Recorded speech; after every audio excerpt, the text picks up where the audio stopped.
wọ̀nyí kéré sí nọ́mbà wa. A ní wọ́n kéré o, wọ́n kéré sí nọ́mbà wa. Wọ́n kéré sí nọ́mbà wa, àwọn ọmọdé wọ̀nyí kéré sí nọ́mbà wa. Wọ́n kéré sí nọ́mbà wa. Wọ́n kéré sí nọ́mbà wa. Not because I suffer fast, not because I pray and fast. No be your show, no be that. I'm watching. Hey, Osinachi, I'm no kwa, Osinachi. One man, Osinachi, I'm watching. Hey, Osinachi, mama, Osinachi.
Alert from disk not ejected properly.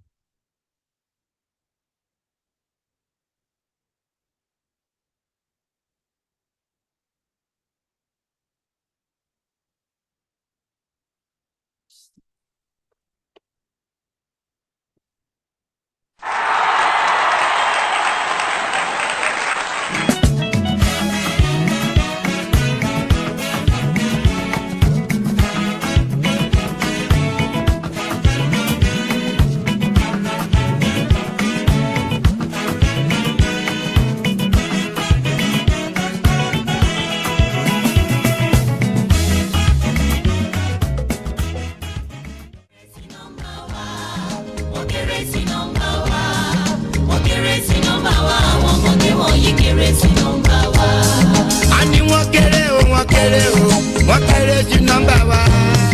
Wọ́n kéré sí nọ́mbà wa. Àwọn ọmọdé wọ̀nyí kéré sí nọ́mbà wa. Wọ́n kéré sí nọ́mbà wa. Wọ́n kéré sí nọ́mbà wa. Not because I suffer fast, not because I pray and fast.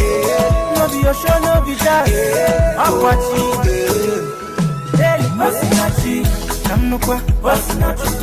One man, Osinachi, I'm watching. Hey, Osinachi, mama, Osinachi.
Hello, is everyone here? Yes, good afternoon, everybody. Yes. Mm-hmm. Hello, good afternoon. Yes, you are welcome to this session. The session is basically on engaging an African abroad by Olabisi Ajala, first published 1963, republished by Olongo, Africa in 2022. This is a Zoom section only, and we hope that all speakers are meant to be online. And so for those who have not been online, I'm sure that will probably join the program as we progress. So my name is Kabiru Babatunde Amusa.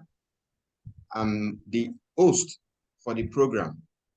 And so I'm going to hand over the program to the chair, who is John Edward Phillips. Sir, you have the floor, sir. Thank you. I hope everyone will bear with me. This is my first time chairing a Zoom meeting, although it's not my first time being in a Zoom meeting. And this may be a little rough, but we'll see how it goes. Recording in progress. Yes, we all know we're being recorded, so we don't have to be warned.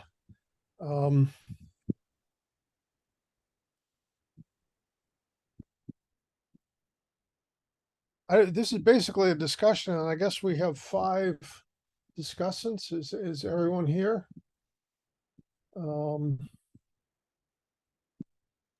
Hi, good afternoon, I guess, Lagos time. We're missing 2 people. Abosede George is supposed to be here, and we're also missing Belu Awofeso, who's supposed to be here as well, but I think he might not be able to join us. Okay, so yeah, that leaves us 2 people and the respondent who's the publisher. Would you like to start? Say something about the book?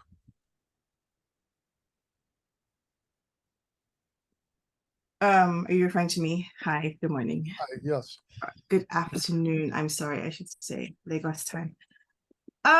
Sure. I mean, I could say a few words. I know that I imagine we probably thinking more of this as a roundtable, and I will change my background from my former panel. Hi, everyone. Hope everyone is well. Good to see you.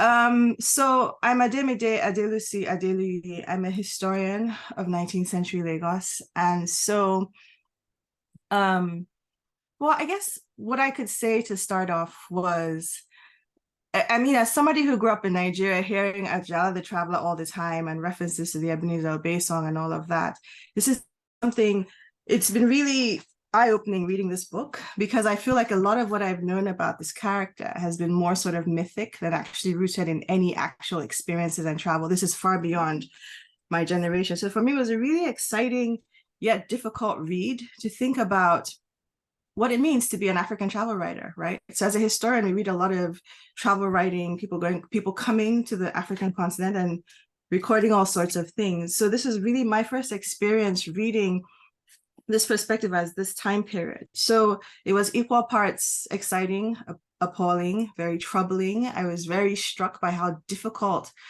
it basically took all the fun out of traveling, but at the same time, his narrative, I thought, was a really important archive. And even his scooter and his experiences, I thought it was really a very interesting read, yet at the same time, strangely unedifying, because almost everywhere he went, he was met with this appalling treatment that made me really wonder what the purpose was. But I really enjoyed it. I mean, I have other points, and I will come back to that.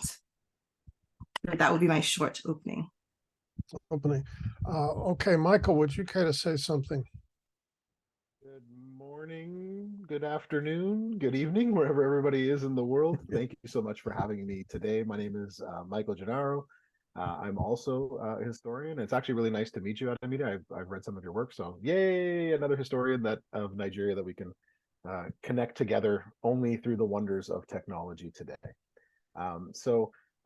For those that don't know my own work, my work primarily focuses on the sport of boxing in colonial and post-colonial Nigeria.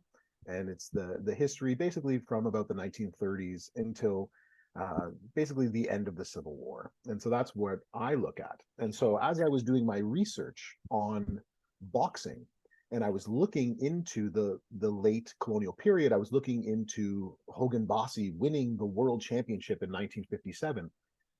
I kept seeing article after article in the Nigerian newspapers. Ajala traveling around the world. Ajala is home. Ajala is doing, and I had no idea what was going on. And I kept looking at all these things, and it kept rattling around in my brain as I'm studying boxing. And I went and spoke with Sahid Adarinto, as you all know who Sir Sahid is.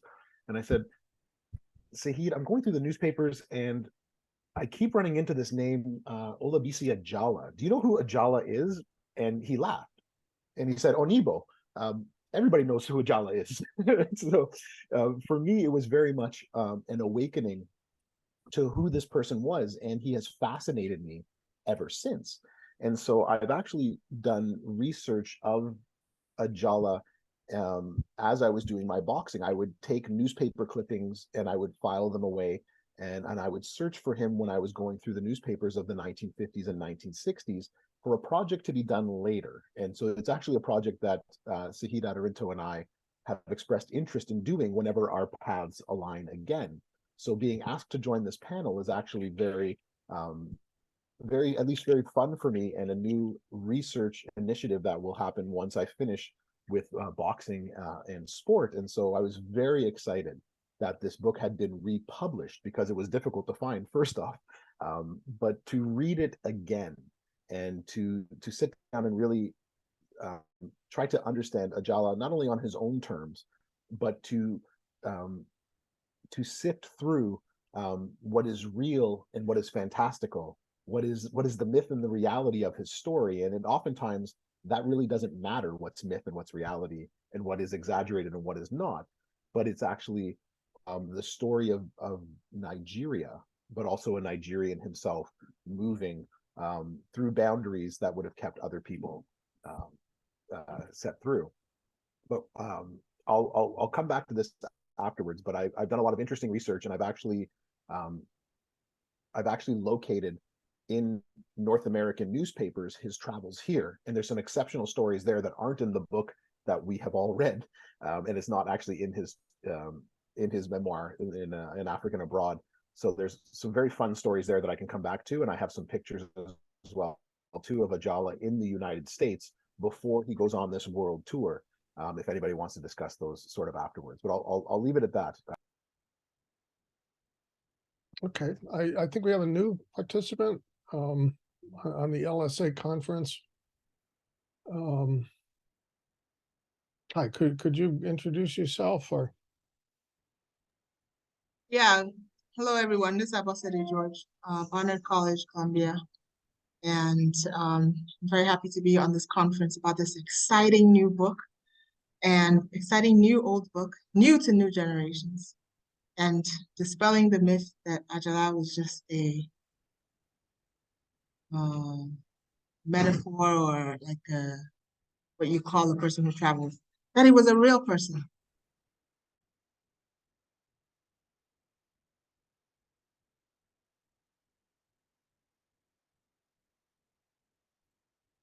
oh, sorry, that's all.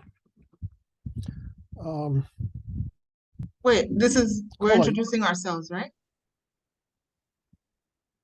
Or are we making our We comments? all just said a little bit, about just our general opening thoughts, super It's quick. a general okay. introduction, yeah. Okay. Well,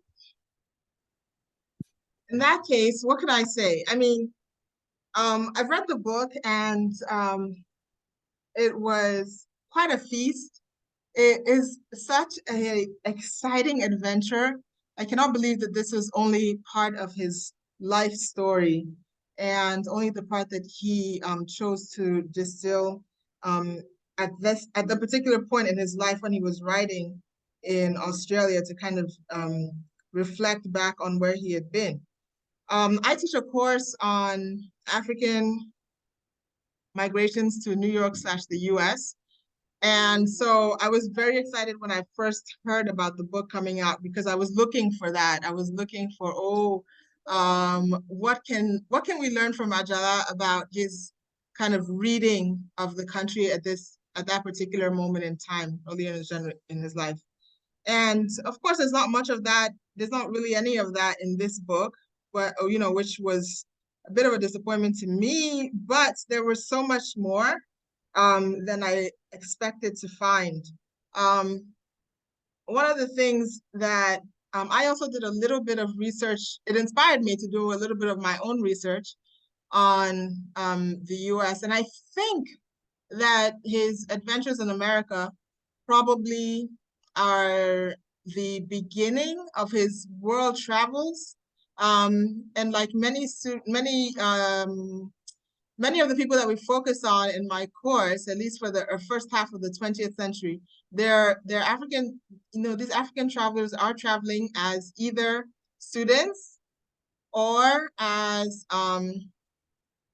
mainly as students. And so he was no different in that regard. But what it meant for an African to be a student in the US in the first half of the 20th century can be quite complex and quite interesting, and quite an education beyond the classroom. So some of the sources that I found when looking for his adventures in America placed him at, the Chicago Defender, which I think is a historically black newspaper. And I also was looking for, I think there was a mention of him having been a student at Columbia. So I did a bit of research on campus, and the university registrar did find him in 1951. He took a summer class, I think on sociology at Columbia. And so that was very interesting, because I was like, okay, sociology, this is a field that deals with like social organization, social stratification. So maybe this is also an interest of his. And of course, we have the articles on his Hollywood career and how his relationship with Ronald Reagan was part of launching him into Hollywood. And, and I think that even at this early stage, when he wasn't very young, he was probably in his 20s, mid-20s, early 20s. He wasn't a typical college student, as in like a teenager that we would expect today. But still, he was fairly young, and he was someone who, and this was the beginning of his adventures in the rest of the world, right? And so even at this early stage, he is seeming to meet, I don't know, he's seeming to just have such a charmed life of meeting just the right person at the right time, but also a spirit of adventure and curiosity that leads him into the most interesting situations. The Chicago Defender article that I saw was interesting because it was written by someone that he was a colleague with. It seemed, I don't know what capacity he worked at the newspaper, but his colleague was saying, wow, my colleague Mashoud, we used to work together, and we used to have lunch together and have our Cokes and sandwiches together. And I always had a little bit more money than him, which made him a bit disgruntled. And next thing I know, he'd gone off to Hollywood and was now making all this money as an actor in these films. And so now I guess he's making as much money as me. So there was a kind of a joking relationship there, but one that gives some, I guess, some insight into the kind of society that he was associating himself with, and the things he was willing to do to get to where he wanted to go. I mean, he acted in this movie as playing a very peculiar character, a peculiar role of the African, an African who's saved by a European and then goes on to kind of support this European in different ways. But it was a gig, as actors would say. It was a gig. He got some money, and he continued with his adventures, cycling all over America before continuing to the rest of the world. And I think that what's very interesting about each of these chapters, I mean, this itinerary is like an incredible dream itinerary. And but in a particular moment in kind of third world history, you could say, in the history of kind of decolonization, the creation of a kind of non-aligned movements, the history of kind of racial, the civil rights movement in the US and in the rest of the kind of colonized world. And so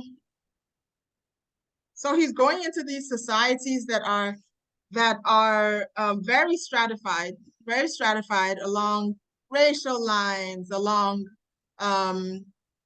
sometimes along religious lines, but that are also kind of struggling to somehow differentiate themselves from the stratifications of the colonial world that is fast disappearing, right? So they're trying to break away from that, but they're also still kind of smuggling in dimensions of that colonial world stratification. And what I love about his observations of all these societies that he's going through is that he's always interested in both the foregrounded narrative and the kind of a naive acceptance of what this place claims to be and who these people are. And he's like, well, this is just how the society is. It's very interesting. These kind of observations of just notes of interest. But he's also interested in the underside or the underbelly, so to speak, or the underclass, and very observational about how stratifications play out in different ways than what the foregrounded national narrative would suggest. So I was very interested in the section on the Arab world and basically on the Middle East, the Arab world, moving into Lebanon, an Arab in Israel, and just kind of like thinking about the dualities in all of these societies that he's entered, the kind of the racial hierarchies within a cosmopolitan Egypt that persists even under the time of Nasser. And I found very commendable a certain kind of solidarity, I think, maybe not solidarity, but a sympathy and an interest in how in hearing the voices of subaltern people within these societies about how they themselves diagnose the society.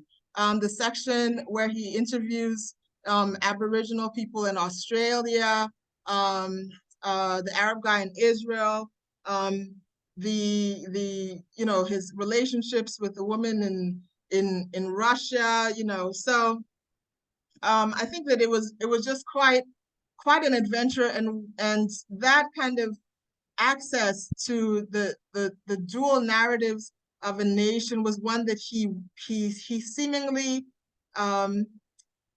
intentionally pursued. I mean, we have several examples in the story of how he doesn't quite find himself in trouble with the authorities, but he puts himself into a situation in which the narrative that the authorities have about their system, about their egalitarianism, about their fairness, about their racial neutrality, about their welcome to strangers is tested. He uses his body to test their politics, their kind of third world politics over and over again. And that body is brutalized over and over again in the story. He keeps putting himself directly in the line of fire. And it reminded me a bit about the, when you think about the civil rights movement in the US, the way that the freedom riders and all of the young people who went to the southern US to put their bodies on the line at those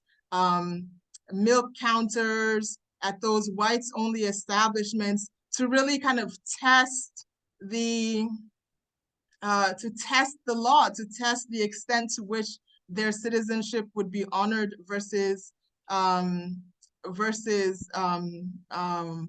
negated in those southern states. They were doing the same thing. They were using their own bodies as the test of the politics of their time. And so I thought that was a very interesting continuity between what they were doing and what he was doing too. And just finally to say that, I don't know how Ajala was understood in Nigeria. I mean, I understand that he was kind of understood as a reporter, a journalist, somebody who was delivering reports from outside, right, about the world through the lens of the eyes of a Nigerian traveler. And I was thinking to myself, how do you characterize a person like this? Was he a tourist? Not exactly, right? Because he was touring through, but we see that he has a very particular political questions that he's asking throughout his travels. He wasn't simply a student because he evolved beyond that. He wasn't, was he a sojourner? It's not clear at the writing of this book exactly what kind of life itinerary he had in mind.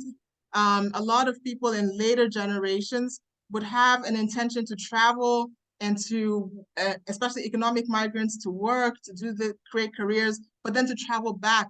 So it's not really clear at the time of his writing what exactly his life itinerary was at that point. It seemed that at the time of his writing, he was just settling into a kind of a new life as a father in Australia.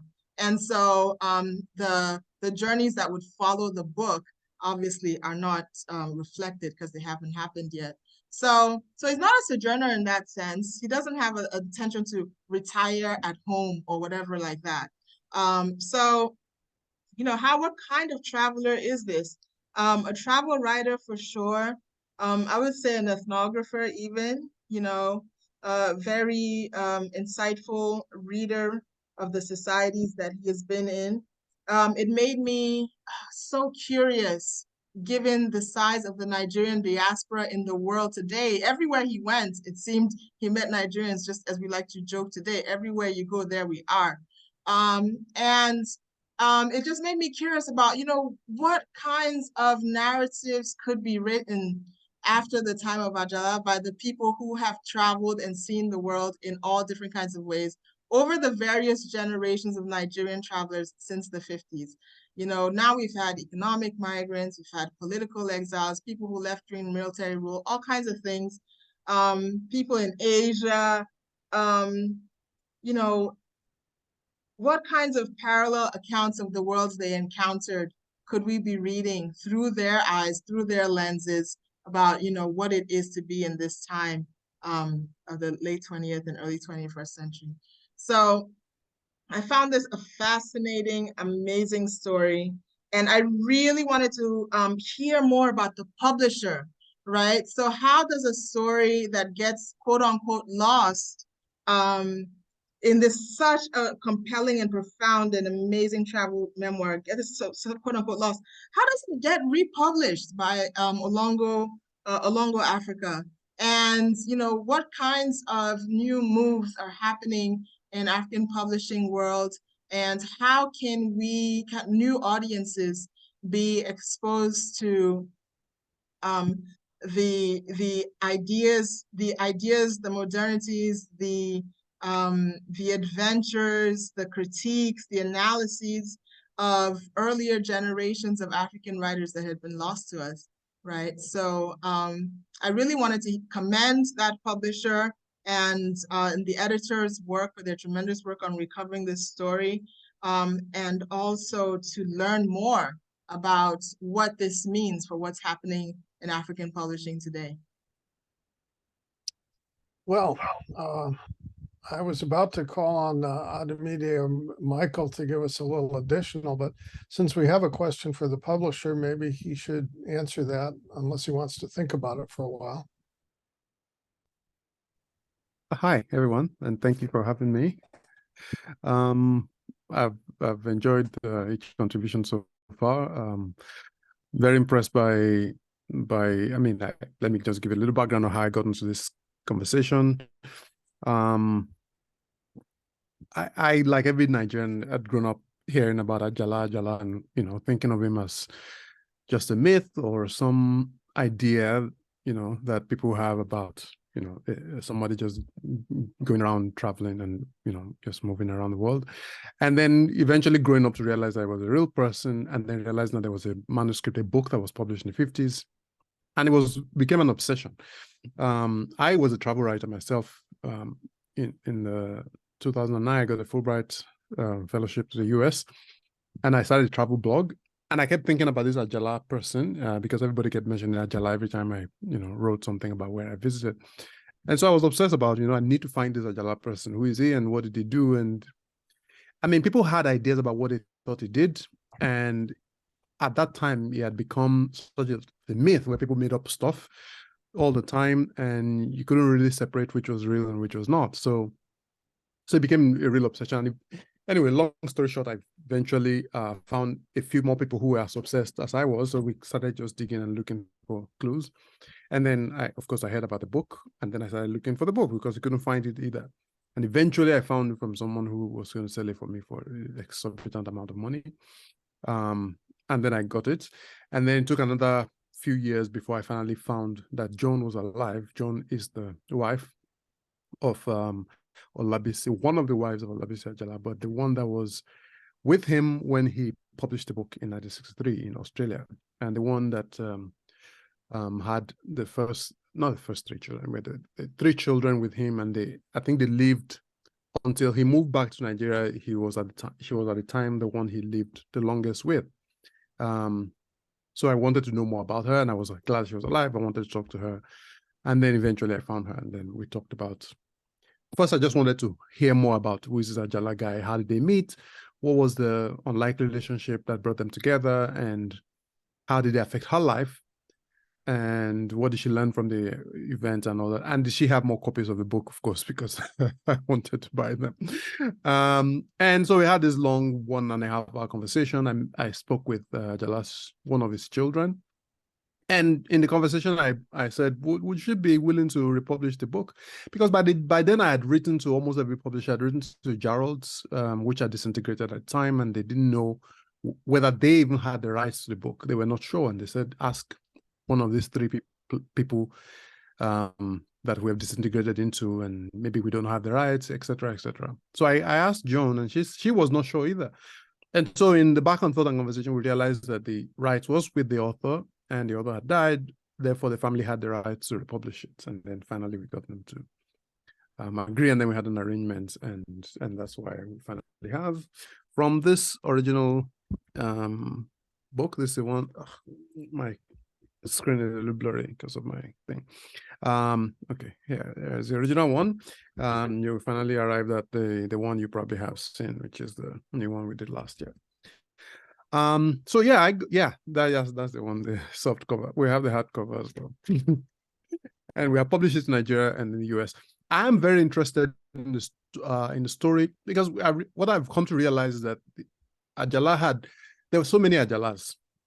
There's the one that was a student that Bosode talked about, who had this really weird and interesting adventure in the US, going to school, dropping out of school, impregnating many women, being arrested, being deported, and then being in Hollywood, working, in the White Witch Doctor, which you can find on YouTube now. I don't know if there was any other movies that were released, but that's the only one I know that was released. Maybe if there are others, I don't know. Maybe he did other things that were not public yet. I would like to know. Michael will tell us a little bit about that. He seems to be an expert on the American life, and I do want to talk to him, Michael, as well, about what he knows about, other parts of American adventure that we didn't know. Ajala's first son, Andre, whom history says he denied for a while before he finally agreed to meet, died in January 2020, and I was really shocked because I've been looking for him at that time, and I didn't know that he was sick and then he died. But I met the daughter, the first daughter of Andres, who now lives in California. So I have tried to find as many of his children as I could find, try to piece the story together. And at the moment, there are ongoing conversations about a documentary about his life, spearheaded by one of his last children, also called Olabisi, who was on this call earlier and who is watching now. He wants to try to do the same walk that his father did throughout the same paths recorded in this book, as a way to meet his siblings and see other places that his father has seen, and just try to look at it through his eyes. And then I know there are other efforts maybe to do a fictionalized version of his life, and some Nigerian movies have tried to approach this as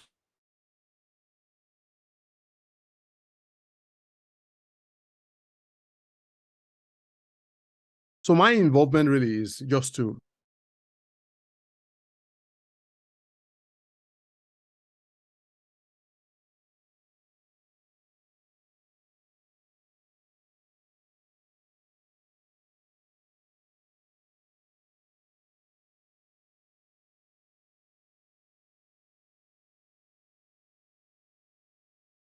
Michael or Ademide, do you have anything you want to add Yeah, to the discussion here?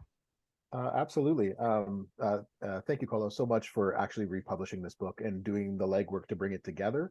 I really appreciate how you kept the book the way that it was, right? That you gave the presentation of Ajala the way that Ajala wanted it and brought it to a new generation in sort of his words, changing very little, adding a new forward to it.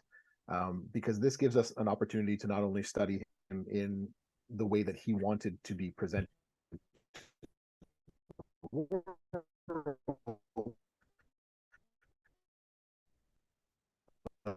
and it also, I really appreciate that sort of aspect to it, because that allows us then to go and see the rest of his story. So I really like that aspect. Also, that it's back into print, because it is such a fascinating story. And as I said before, and piggybacking on what Abosede said, that what kind of traveler is he?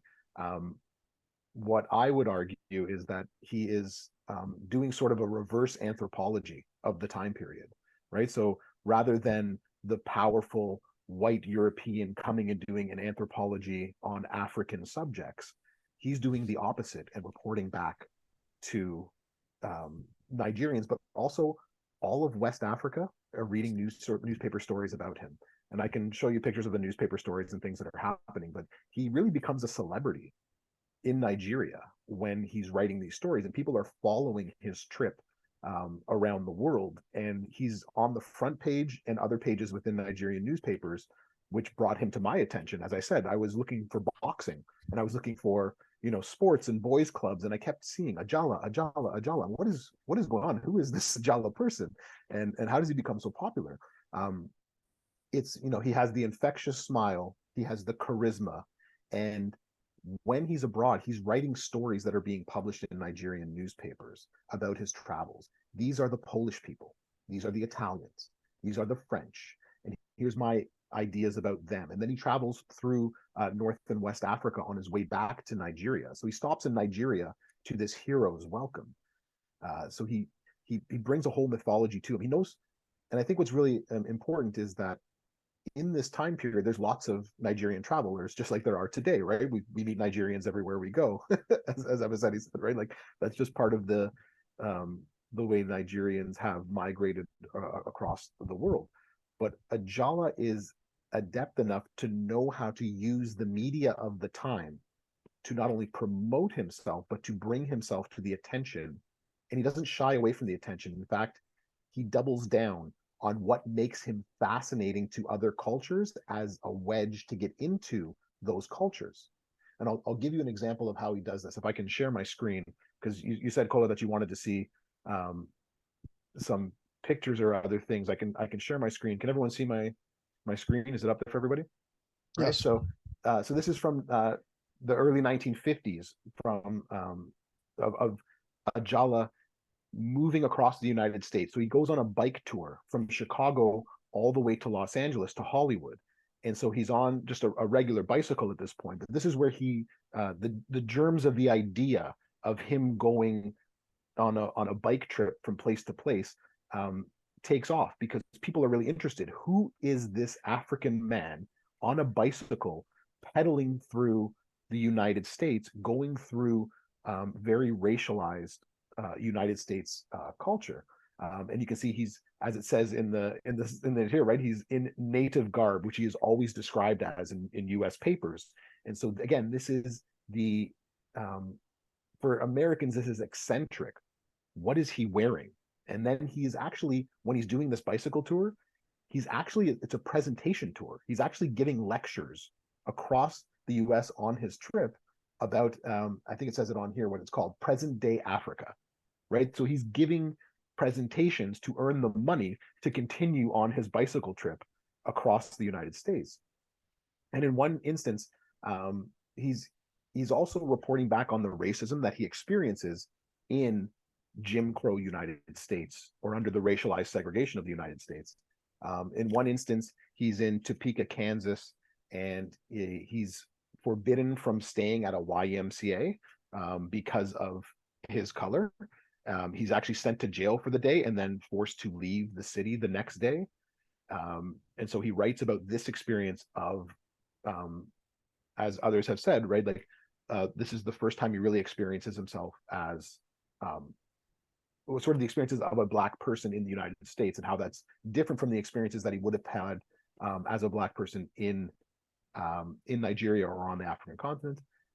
At another instance, he is bicycling through a small town. He goes into a restaurant to order some food, and the restaurant says, "We don't serve Black people here." And he says, "Well, I'm not a Black person, I'm an African." And he shows this passport of being a Nigerian. And not only, and according to Ajala, he is not only apologized to from the owner of the restaurant, he is given a free meal and he's allowed to eat with the white people there. And so it's another part of his commentary about how his Blackness as an African is not the same as an American's Blackness at the exact same time. So these are the commentaries that he's writing to U.S. newspapers. It's not making its way back to Nigeria at the time, but he eventually makes his way to White Witch Doctor, as we had talked about. But he's in U.S. newspapers all the time, especially when things like has run-ins with the law. He makes his way into newspapers across the country because people had been hearing about Ajala and his bike tour. It was actually picked up by many syndicates in the United States in terms of his movements. And what's really interesting is he gets to Hollywood. He stars in one picture before he stars in the White Witch Doctor, and then he gets in trouble with the law.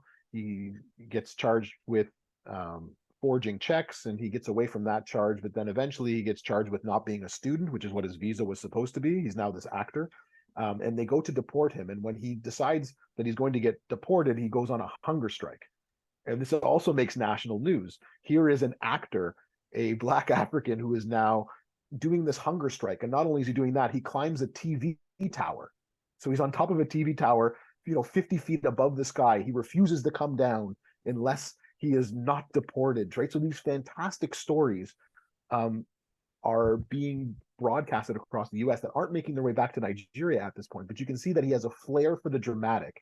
He knows how to get the attention brought upon himself, and he works whichever way he can to he plays on his Africanness when he can to his advantage, but then he also uses it as a way to open other doors. He eventually falls from this and sprains his back, and then that's what gets him deported. The police are able to deport him from that point. And he goes to Canada, and he goes to the UK, and that's when the idea of the other tour sort of comes together. One funny story, he mentions it several times in US newspapers, that trying to dispel this backwards African myth, he says, I grew up in a big city. I grew up in Lagos in Nigeria. The first time I ever saw a lion was in the New York Zoo, right? So this is a story that he tells often to show that, that we're actually not only enlightened, but modern people. And he saw himself as a bringer of that information to the world.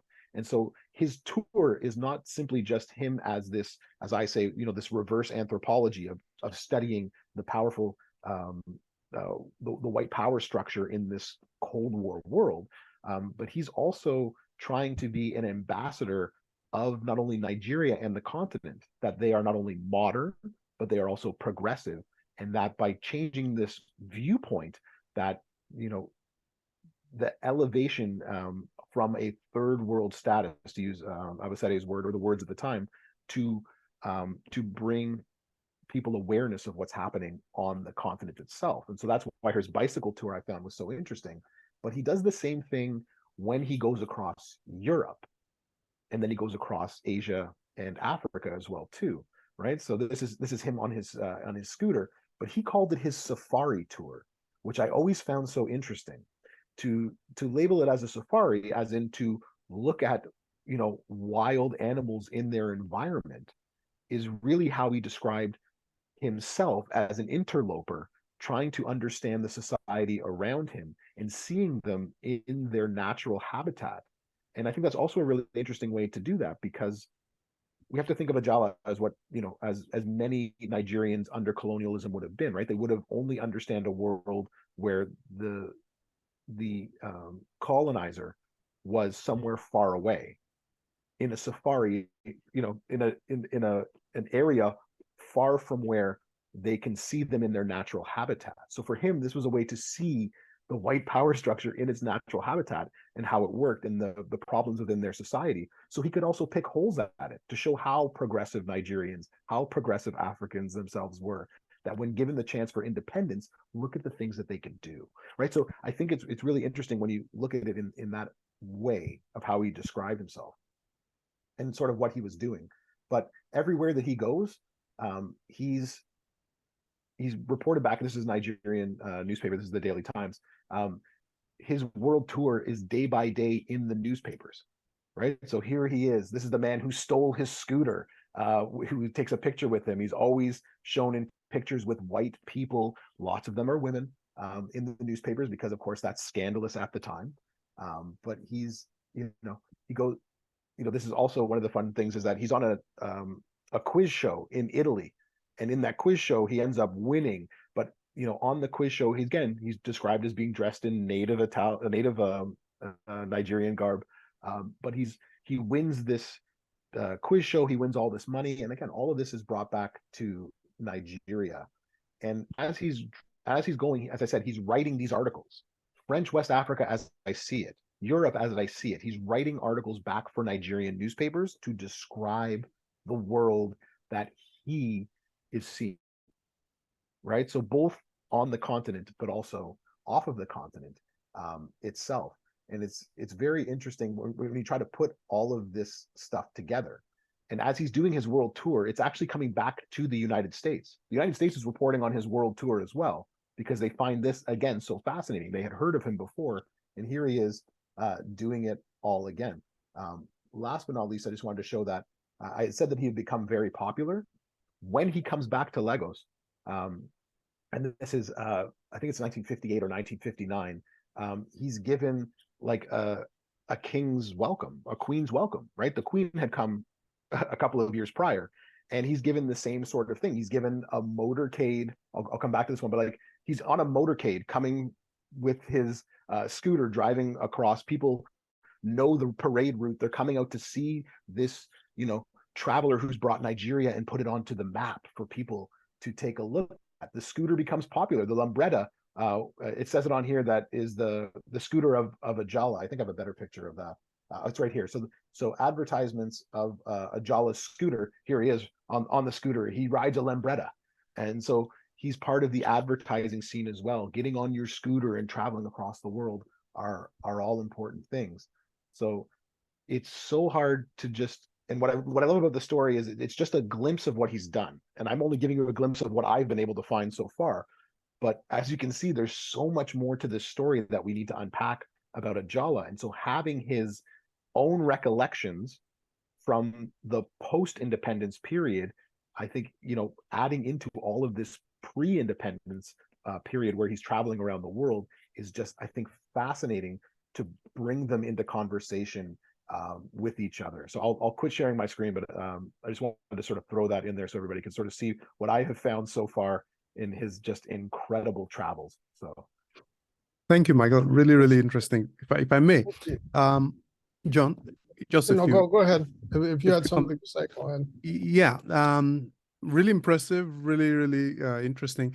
What I found, I was trying to say earlier about there being so many Ajalas, is that just the part of his American experience alone could make a whole book by itself, because of how much trouble he got into, what kind of people he met, the kind of things he did. And then there's a European tour that ended up in Australia. And then when he finally decided to settle in Nigeria after he left John, a whole different Ajala again, a whole different person, and a whole different life story that could fill another book with how he became a promoter, what kind of musicians he scuffled with, what kind of problems they went into, kind of women he dated, and he made sure all of these were in the papers. Like you said, he was a consummate showman. He was dating this African-American beauty queen. He would make sure it's a newspaper. One of his women took his children to the UK. He went there to try to bring them back. And he ran into the law again because, you know, they called it kidnapping, and he made sure the papers reported on them. So there was this segmented, it seems that for every adventure he had, he became a different person, and he embodied that period, you know, so well. And also, interestingly, the last one I'm going to make here, he was going to write a trilogy, he said in the book. And it's crazy to think about what kind of book he would have written after this one. Or maybe he would have tried to do, you know, a prequel to tell us, you know, what the trip around America was like. But we never had that. All we have is reports about, you know, many of which you've shown already, about what people said about him being on this trip, but nothing in his own words about the trip around America and then his life around Nigeria after that. Thank you. Okay, Ademide, do you have a lot to say, I hope? Well, you know, I was thinking about what I wanted to say, but I actually think, I mean, so many exciting things have been raised already, and we are all coming to this story from different perspectives. But actually, I think I have a question for the panel, including, sorry, my Zoom is speaking to me. I have a question for the panel in terms of, I'm now seeing this more as just as a reflection, but more as an opportunity. Right. So, Carla, thank you for the work that you've done to bring this forward, contacting the family, bringing this story forward.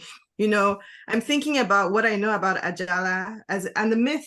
It seems so flat now from everything we've learned and what we've read. The myth is so flat. The more exciting story is actually outside of this book that we have.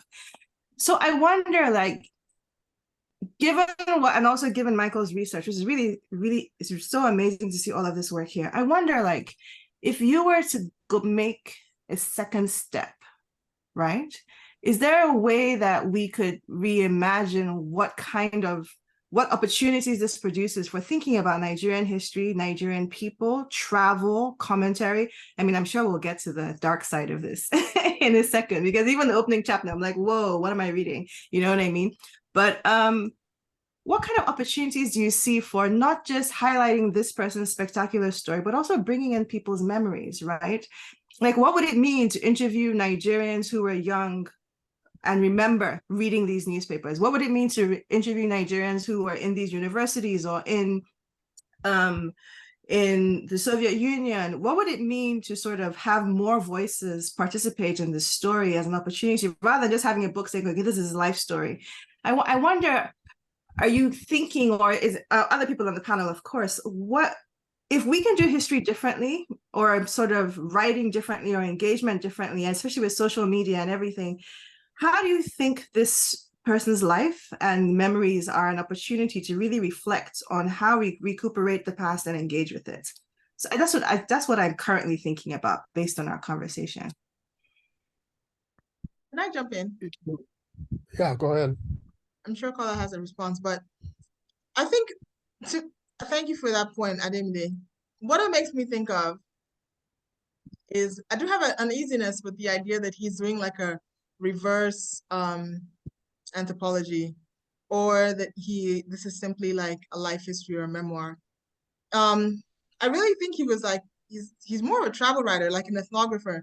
And when I think about the fact that the origins of the African history field, as practiced through a certain kind of Western tradition, really begins with travel writing and ethnographies of African societies.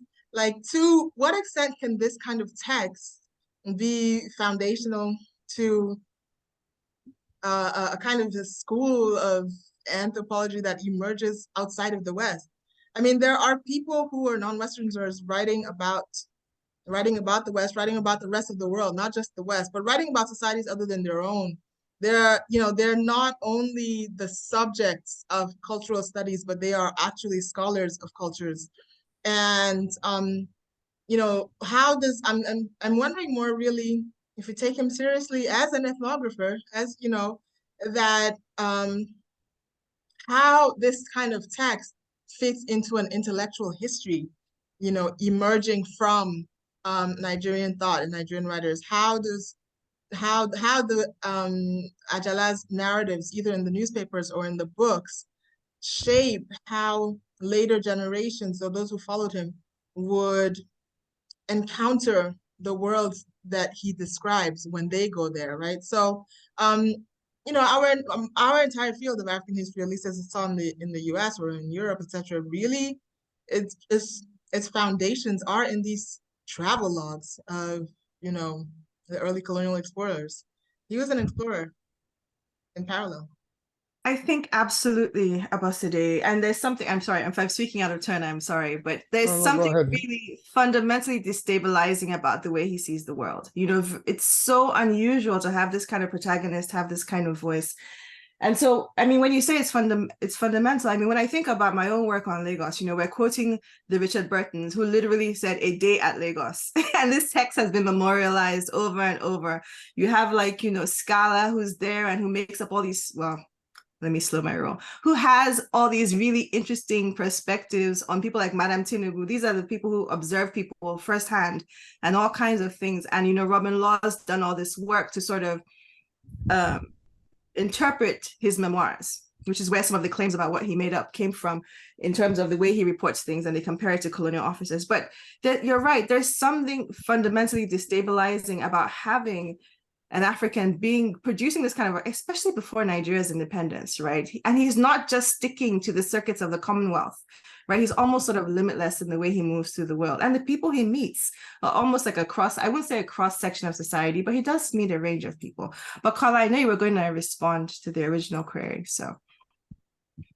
Thank you. Really, what I was going to pose is a different question, which is that what makes Ajala different from, I mentioned in the foreword, people like Ojike Mbonu, who had written travelogues in the US. I actually read this one called My Africa, and the other one, I Have Two Countries, which is kind of similar to what Ajala did. He engaged people, he went to people's houses, he talked about how Americans saw the world, what kind of attitude they had, how they saw Africans. The difference was he didn't get too personal. I mean, he didn't talk about, but he did talk about meeting women as well. So I'm almost about the same thing, but this was published in the 40s and 50s. He was contemporary with Azikiwe and the rest of them. And then J.P. Clark, who wrote around the same time, 1964, America, the America, which was also an angry and very candid look at America as an African. So I was just wondering, you know, is there something about Ajala that transcended what the other people did? Is it because of his colorful personality? Is it because of the kind of people he met? Or is there something different in the way he approached the world and the way he presented himself?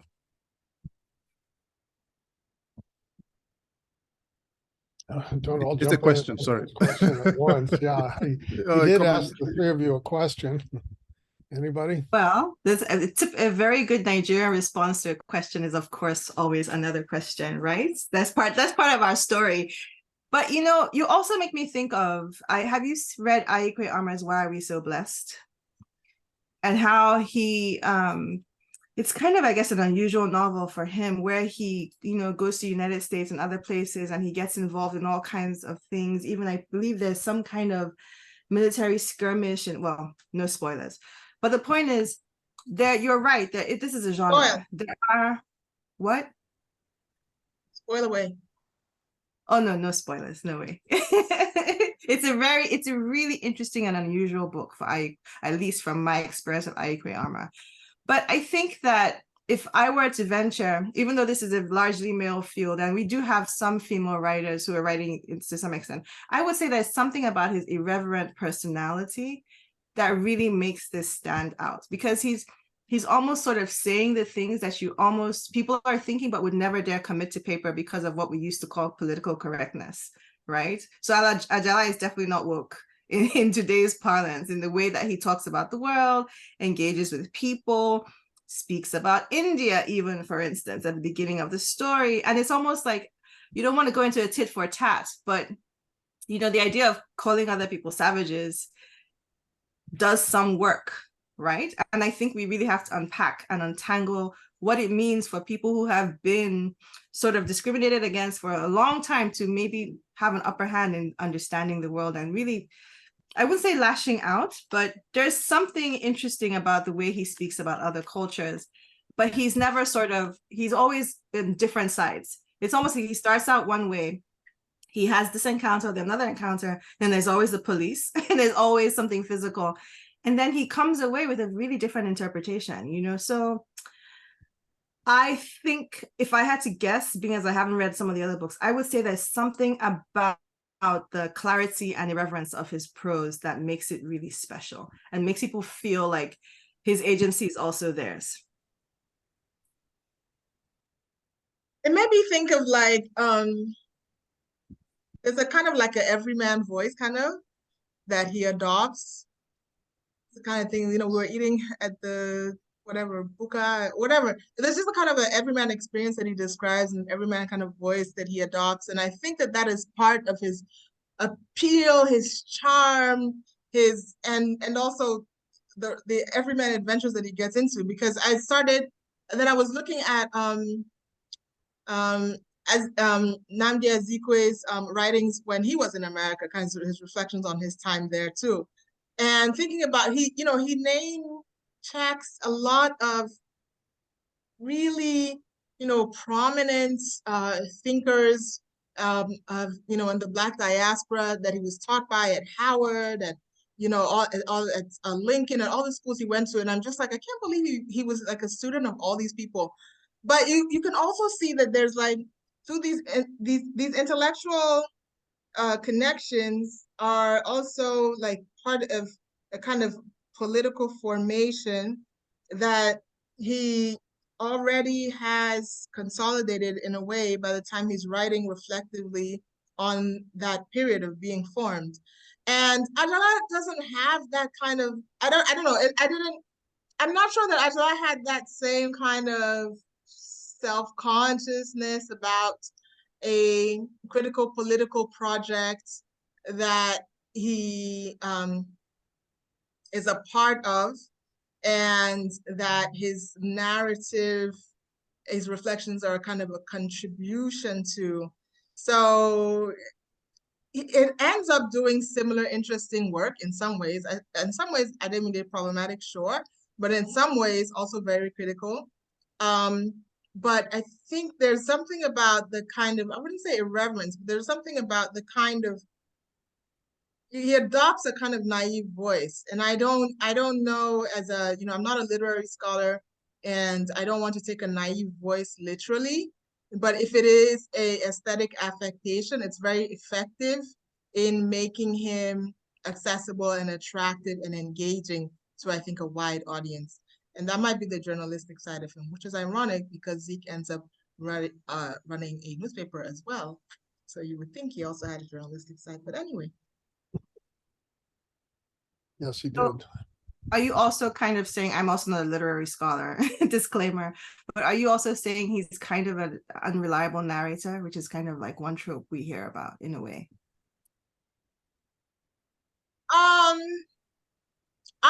I'm saying that maybe, I'm saying, but all narrators are in a way. I think I'm saying that on one hand, when we ask like, what is it about him? And what is it about the way his story is written that is so appealing? That there's that openness and, that kind of, what you call the reverence, what I would call a kind of a naive voice. But I also want to take seriously that he is a writer and there are choices. You can choose what kind of a voice to adopt in your work. So there might be a kind of an intentionality to crafting a particular kind of voice, a particular kind of character to relay these stories. So I want to take that seriously. If that creative intentionality makes him unreliable, it also makes him creative. So. And I think another thing to add to that is that the story itself is also edited to a certain extent by his wife at the time too.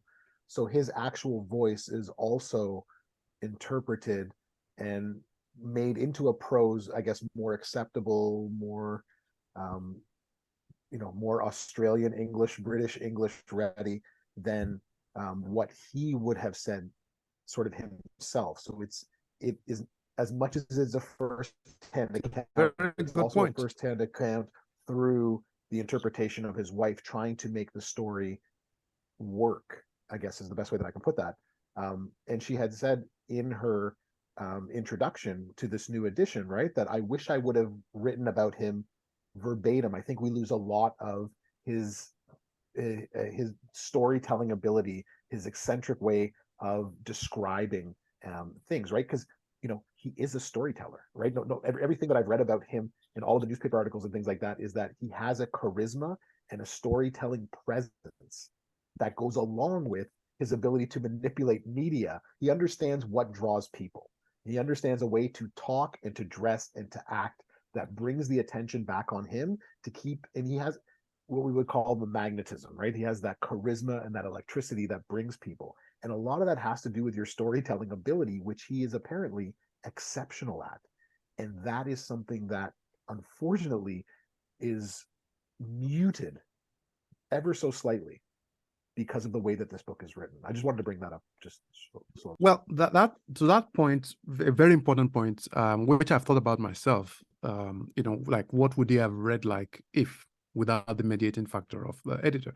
But when I read later columns that he'd wrote in the newspaper, he had this name called BC Ebony in the Lagos Weekly or something like that, and Sahid has kindly sent me scans of many of them.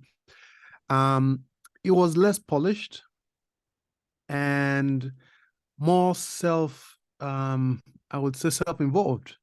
And I would say that the book would have been totally different, maybe less successful, dare to say, if it had been led to his own devices. That is if we assume that his later style was the same style he would have had when he wrote the book. It's possible that this was mostly his style and the woman did very little. But what I saw about what he wrote much later in the 90s, in the 80s when it was Nigeria, it was self-involved. He talked about these many women he met in Russia all over again, many times. I think he was happy to just, give the audience what they wanted to hear about his relationships with them.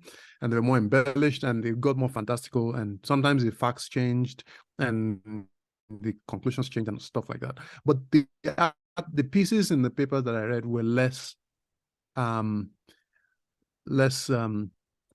would say they didn't carry the same literary quality and less elevated, I think, than what we have in the book.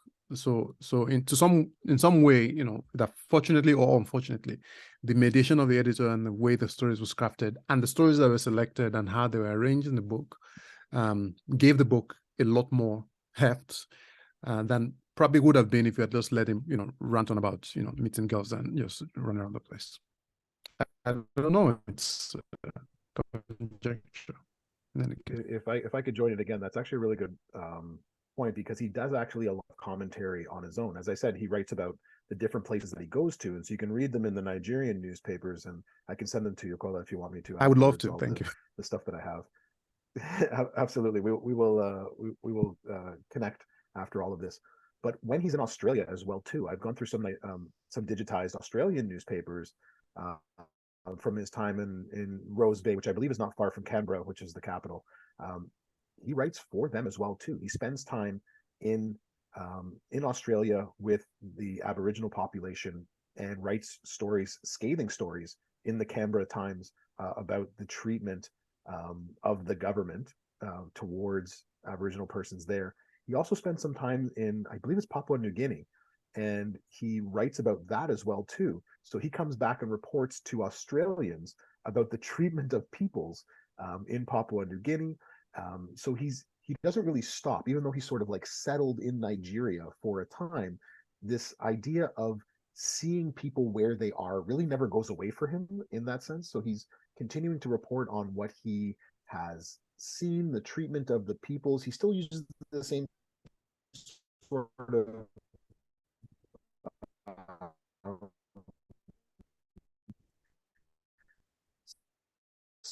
savage, when it's hard for that sort of stuff to go away when you are born and raised in a society where, in colonialism, where you were told that you are a savage in need of uplifting. When you go and see other parts of the world, sometimes that doesn't go away, right? So and he's also talking about the language of people at the time, right? The people at the time would have used similar language. So he's talking to an audience that would understand what he meant in that sense too, whether he believed they were savages or not. So I don't want to put words into his mouth and say that he thought they were savages, but he's making these same sort of things, not in the same prose, I guess is what I'm trying to say. So he's continuing this after the book and continuing in the same prose. But he also his continuous run-ins in the law. So in Australia, when The Duke? The Prince, the Yeah, Duke yeah. of Edinburgh comes, Yeah. and he runs through a barricade, rushes up to the Duke and shakes his hand. He says, one picture, Yeah. please, one picture. And what ends up happening, the Duke, in Ajala's version of the story, the Duke says, "You better hurry and take your picture. The Yeah. police are coming." Right? And so he gets a couple of snapshots before they haul him away and take him to jail. And he's warned that if he ever does something like this again, he'll be deported. So, like, again, these types of stories of his running in with the law, it always feels like Ajala never found a barrier that he wasn't willing to cross. And we had talked about before how he's willing to sacrifice his body. He shouldn't be allowed to do. And there's something else about that too, right? This Ajala that believes that there are no barriers for him, and all of the barriers based on racism, ethnic, cultural, religious, whatever barriers are out there, political, that he is willing to cross them with his body if possible to show how arbitrary all of them really are. And I think that's something really interesting that I think flows through his narrative in this book specifically, but throughout his life that we're sort of seeing, right? That he's also comment break social norms, whatever they may be. I always found that I think actually that is what is most fascinating for me about his life. And I thought I try to talk about it in the forward of this African. I mean, when I'm reading it in 2022, 2023, and thinking of an African who can just walk up to a president, a world leader, and try to shake their hand like he did with Khrushchev, or cross the border between Israel and Palestine on a bike, through a hail of gunfire, and, run to the Duke, and all these things he did, of just saying, I'm a human being. And, to think that it is almost quite impossible to get that done now, either as, with a person of any race, but to be able to do that as an African, as a Nigerian at that time, is what I think what made Ajala actually stand out of every travel writer I've read, in a way he actually, didn't see the boundaries or the dangers everybody else saw, and how he got through them. When I was talking to Joan about this, she cautioned me a little bit to say that, yes, we know that he likely did many of these things, but I should also be careful when reading his own words, because, of course, he's the one telling us about what he did. So there is also the possibility that he may have overstated many of the things he did. Which is likely, which is, I mean, she doesn't know, I mean, she wasn't there. But it's more likely that many of them happened because, he met. The fact that those things were dramatized and narrated in those ways also gives us an idea of who he is and what he was trying to say and do as a person, as a traveler, and as a Nigerian. Abosede, you handed me up for a while. Let me let you talk. Go ahead. You're muted. Yeah, my internet is unstable, sorry. But is it okay now? Yes. Okay, so it said it's okay now. Our able LSA text. So yeah, I was just going to say that some of what has already been said. And I think what I was going to say when Michael was talking about how he was writing to the Australian press and about what was happening in Australia. Okay, now it's unstable again. Maybe just leave it here. We can hear you. Yeah, we can hear you. Okay. So I was just going to say that in a way he reminds me of Trevor Noah, actually. And this is an African who comes into a colonial context in a way, and that into a settler society, and who is given or takes the space to tell them about themselves in a way, and received in a way that might not be as openly received as if someone from that settler society, right, from the colonized section of that settler society had said the same things. So I think it's quite interesting. how being an African works for him in other parts of the world, how it works for him and gives him license to become like a truth teller or to shine a light on what's really happening in your society in a way that an Aboriginal couldn't, or an Arab Israeli couldn't, or that, someone in India couldn't really. So I just think it's a very interesting positionality and a refreshing lens on what being African can avail you of in terms of freedom of speech in this world. Ademide. I think Ademide's hand is up. Yeah, I know this brown Zoom thing is it's just not what's up. No one can ever see it.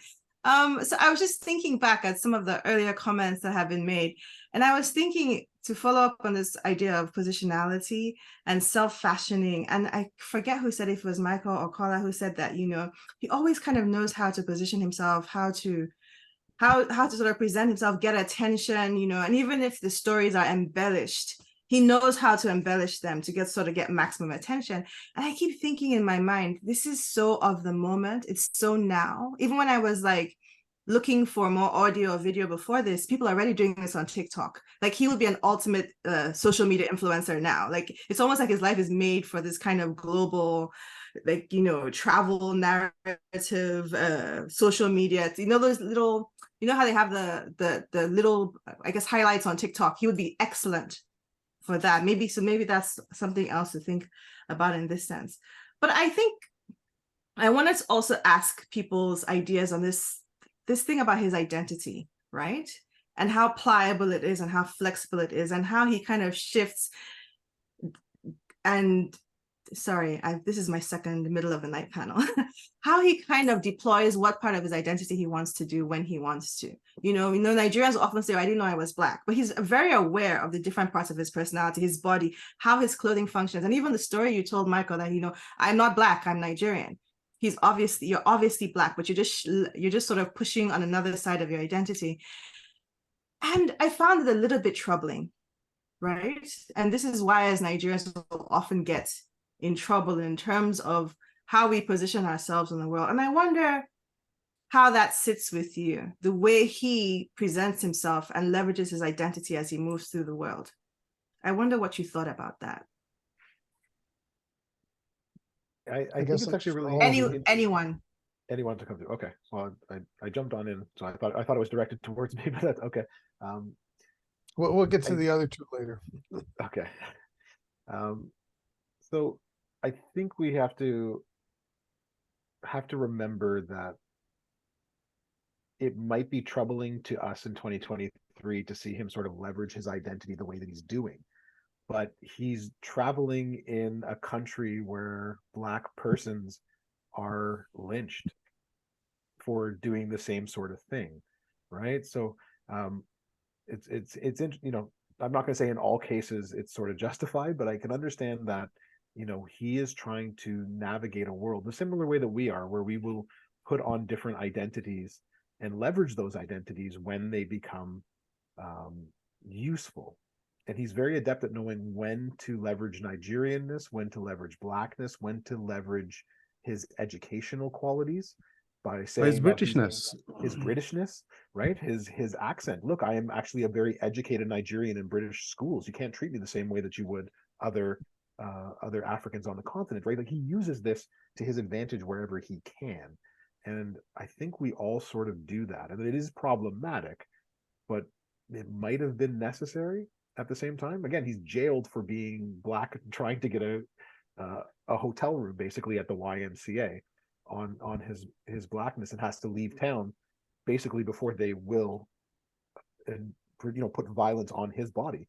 And so he puts his body on the line, as we had talked about, but he's also trying to protect himself as well too. So I don't think I don't want to say he's malicious in using his identity in that way, but I do think he is opportunist in the same ways that we are opportunists in leveraging identity when we can. And like, just me personally, as a Canadian living in the US, I play on that identity with my students. I play on that identity when I want to show or feign ignorance, even though I've lived here for almost 15 years, ignorance to the cultural norms of the United States. Well, yeah, I'm from Canada. I don't know how this sort of works. It works differently in my own country, right? So even though we're neighboring countries and we have the exact same culture almost, I do the exact same thing, sort of too, not sort of in a malicious way, but in order to take advantage of and to open doors, right? And so what I found fascinating was not that it was problematic that he was using it, but that he understood how to use it,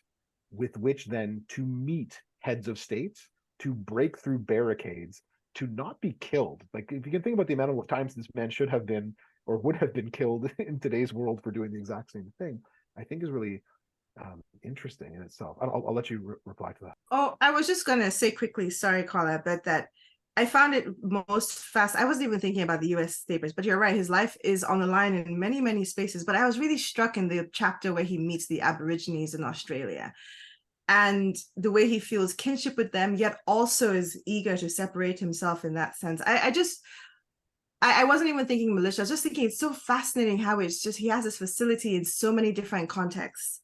And it's just really, I found it really striking. Yeah, you're right. It's interesting. Also interesting in the way that any modern person might want to think of them in his shoes and how they may not have exactly the same amount of facility he had to shift identities and move through things. Because, I mean, on the one hand, he might look like an ordinary everyman running around the place, but he was different. And it was before the Nigerian independence, when he had this trip, when he probably had a British passport as well. I remember there was a chapter earlier in the book where he was in Russia and they were asking for his passport for safekeeping, so to speak. And he said, no, I'm not going to give it to you unless I speak with the British embassy, not the Nigerian embassy. And how, this is not the same with everybody else. But also he was raised Muslim. His father had many wives. So he had so many ways in which he could, move through, society. And from a colonial angle, he was from an underclass, Nigerian Yoruba, and he could go to Israel and talk about Golda Meir and ask about Palestine and how they were being treated and stuff like that. So yeah, I found it all interesting, and I think it worked to his advantage. And that helps us better understand him and the way he was able to get through. What I was most curious about was how he funded all of his trips, because I keep thinking about this as a young scholar and traveler, and to work in the US, you need green card and all those things. But then you walk through Europe, you walk through all these places, and he was able to, in short time, get enough jobs to be able to fund himself. Maybe it was a period, a statement to the times and how easy it was in those days to be able to do those things. But it's also fascinating that he paid for his trips and all of that. Maybe there are other things we didn't know about his life that he didn't talk about, or maybe it's just lucky, But I'll be interested in really how he funded many of his trips and how he survived and moved around. I think it's really interesting that whole question of how did he fund all of this, right? And so some of the things that I've come across is that, of course, he wins money on an Italian game show. £3,000 is not chump change in 1958. So that was able to help keep it going. But how does he afford a Lambretta scooter, right? And in the US, I've come across stories where he gets to go to college because he befriends a wealthy doctor, and that doctor, he's allowed to stay and live with that doctor, and the doctor is going to fund him going to school. And so he's able to leverage friendships, he's able to raise funds. Part of his bicycling trip is giving speeches, and him being, again, this is why he's wearing native garb, right, is because to bring attention to himself. And you know what, we actually want to listen, and maybe we can actually pay him a little bit of money to talk in this gymnasium and hear about the present day Africa. And so he's giving these speeches both as a way to showcase, but also as a way to fund what exactly it is he's doing. And then he makes his way to Hollywood and he makes money there. And I don't want to say that he sort of milks every relationship for what it could be, but I don't want to say that. I'll let you say that. I don't want to say that. But he's very good at getting people to believe in the mission that he's doing, and whatever it is that he's doing, that they want to be a part of it and participate within it. And I think that's a little bit different than saying that he was basically a gold digger sucking money from people. I don't think that's the case in all cases, but I do think there's a case of him having a dream and an aspiration and something to do that he continually tells people, and people are like, that's actually a really good idea. I want to be a part of this. I need some money to get to here. I need some money for some food. I need some money to do these sorts of things.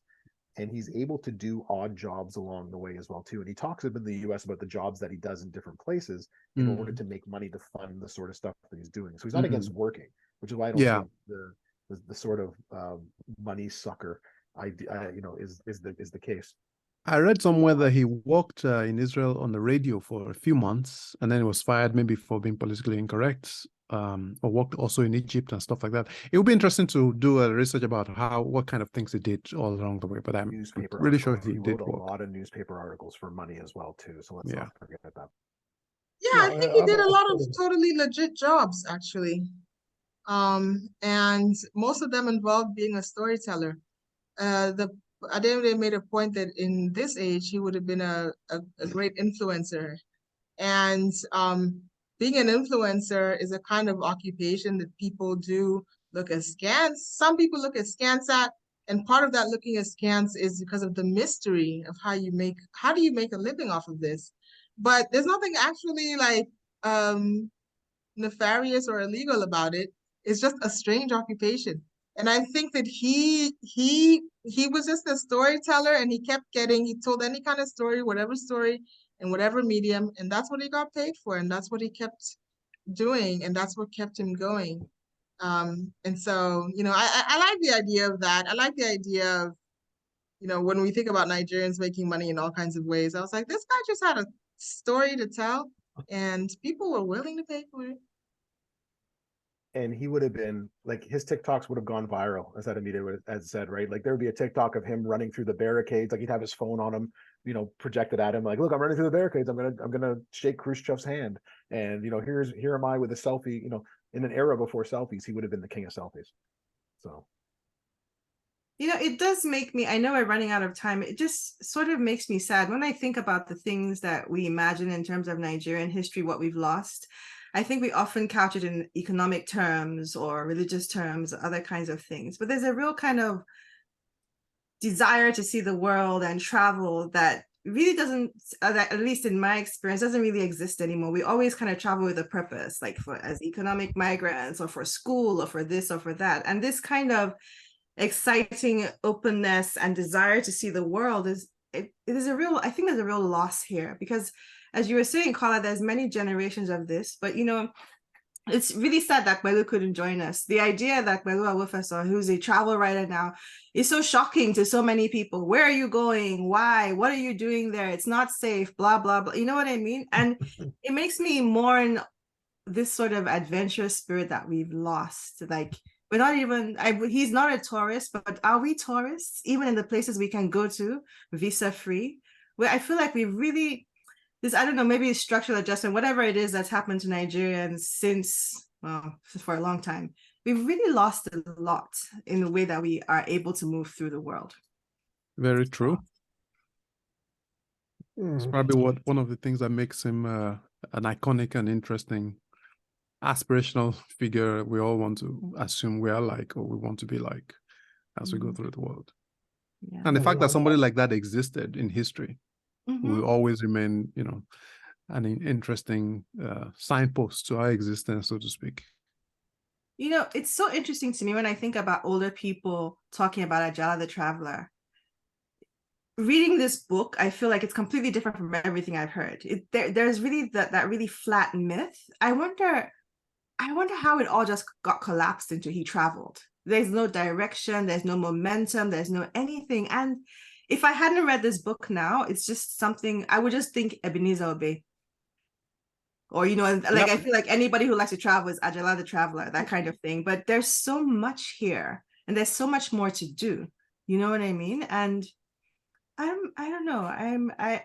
I'm really sad about how this has come to this And maybe I'm just really tired, but No, it I is think true that when one of the things I found then was when you ask anybody about Ajala, oh, he traveled around the world. That's it. Everybody knew Ajala Ebenezer Obey. If Obey hadn't sang the song, would he have become known around the world? I mean, around Nigeria with this generation in any case, or would he have become as one of those I mentioned earlier, Mbonu or JP Clark or many of those? Oh, somebody just wrote a book about something, but there was something about him and the people he met that he created an impact in their minds enough for the story to continue to go around. And it's nice that the book survived. It's a pity that he couldn't write all the other ones he wanted to write, but it seems he's given us enough to build to try to trace and piece together the story of his life around the place. Yeah, there's a question in the question and answer from Dami Ajayi that says, is there any relationship between Ajala and say Kerouac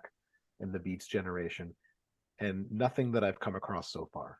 So if there is something within that Beats generation and that type of writing, I haven't located it. I also haven't really been looking for it. So now it's on my radar. So maybe I can come back and look to it. But I think to get back to what you had said, Kola, about just sort of and to answer your question, Adamito, like why has he fallen off the map and turned in from an actual world traveler with goals, ambitions, political commentary to a line in a song? A lot of that has to do with, I think, his sort of fall from grace in the later 60s and early 70s. And I noticed the exact same thing with one of the boxers that I look at, Dick Tiger, who would be the greatest Nigerian boxer, but is not celebrated as such.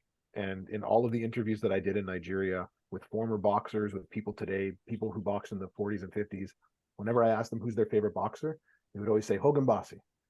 And I would say, of course, he was great. He was a wonderful boxer. I said, what about Dick Tiger? I don't want to talk about Dick Tiger because he also had a fall from grace fighting in the Civil War against Nigeria with Biafra, right? So when you fall from grace, it's very easy to just want to remember the myth about that person, I think, rather than the great things. Had he written more books, had he stayed away from legal troubles and some of the other shady things that happened in the 70s, we might be talking a different story than we are right now in terms of that. Anyways, I just wanted to bring that up. Or also the fact that for Nigerians, it was interesting to read about other places than read about themselves, because when he came to Nigeria, he became just a Nigerian. He had to do, managing artists and stuff like that, which is not as interesting, I guess, as writing about meeting Helena and being chased by police around a border from one country to another. It's a great point, right? If you're known for traveling and you stop traveling, exactly. What are you known for? That's the thing, though. There's just so much to see in Nigeria, and that's kind of one of the difference between like an ordinary Nigerian and let's say like a colonial administrator who saw the length, breadth, width of the country. Like, we wouldn't be a country if not for colonialism. So how many of us really know anything about Nigeria, geographically speaking? So there is so much to learn and see. So that could have been one more thing. But I wanted to ask you, Carla, before we end, did you say you worked with Olabisi Ajala Jr.? Because I noticed they're in the... Yes. Yes, Olabisi Ajala Jr. I wonder if they had anything to say. If you want me to bring him, I can bring him here to say a few words. His name is Olabisi Ajala Jr. If he's open to that, and if everyone else is. Okay, Ola, if you are. We've got like 2 minutes, so.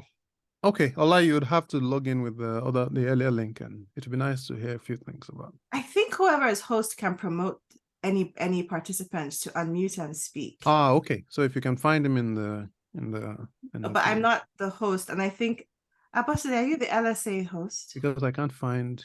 Wait, attendees is in the. Hold on. Yeah, he's but an attendee. Or he or she attendees. I don't have the privileges. But he has access to the host. I mistakenly sent him the wrong link earlier, and he was in here. So if you can, there he is. I met him last year, and we've been talking. He has a few things to say about his dad.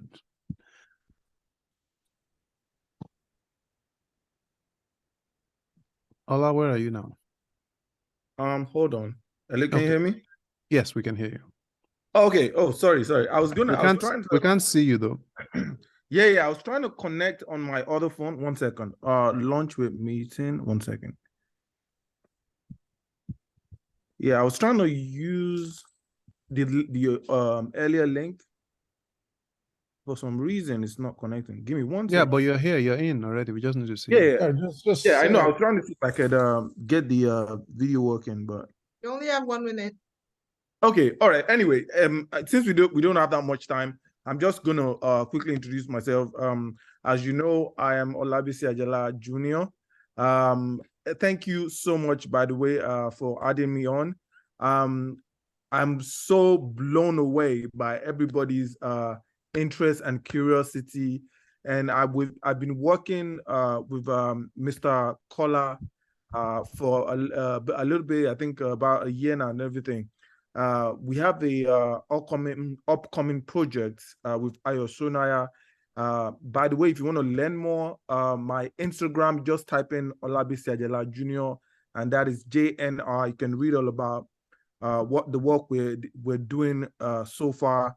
And I'm sure I'm going to actually connect with everybody and see how we can actually include people, everybody else, if we can work together on 1 or 2 things as well to actually promote the project and things like that. So yeah, since we don't have that much time, I'm just going to leave it there. Thank you. Okay. Thanks, everybody. This has been a really productive panel, and I can't thank you enough for everything you've done. You made my work so much easier. Thanks for sharing. Thank you for the Yes, book. Thank you, everyone. I'll Nice to be try on to the reach out panel. to everyone again. I hope to see you all later sometime. Okay. Thank you, Thank you so John. much, Thank you, everyone. I put my Ademide. Thank you, Michael. Yeah. I put my All right, contact thank you, information in everybody. the Bye, chat. everyone. Good to see you. Okay. You'll get Bye-bye. emails from me if you please. Please, thank Absolutely. you. Send me an email and we will stay in contact. But I really enjoyed this because he is a fascinating human being whose story needs to be told. It needs to be told much wider than I it is right now. I totally agree with you, Michael, and that is what we're working on right now. We are on that, and definitely at some point I would like to connect with you, and we can talk because I really enjoyed your presentation as well. Thank you. And I put if you can see into the chat right now, I've put my email address in there, so you're free to contact me. It's on the program anyway. It's everybody's email address is on the program, so it's on the program. Oh, awesome! I gave Kola my number as well too, so they'll both feel free to contact me. Okay, bye everyone. It was nice seeing everyone. Take care. All right. Thank you so much. Bye.